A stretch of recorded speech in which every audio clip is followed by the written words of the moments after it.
Okinawan glassmaking with Star Sand Workshop, a special experience in which you can make and design your own glasswork. Important notice regarding the Okinawan glassmaking with Star Sand Workshop.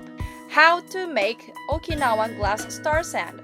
Making a whale shark star sand keychain. Draw your design on the paper in the large and small squares.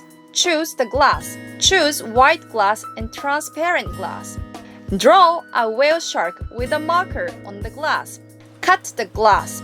If you hear the sound of tinkling, it means that the glass has been cut successfully. Break the glass with pliers. Shape the glass. There is a special machine to shape the glass. Assemble all the glass pieces. Glue the whale shark's eyes and the mottled spots to the transparent glass with a small amount of woodwork bond. Creating a color gradient with glass powder. Place the glass powder on the white glass.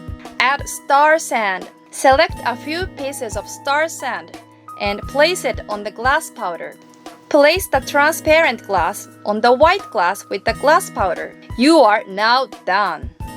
We will fire your work in our kilns for you and attach with metal fittings. The finished work will be delivered without 10 days.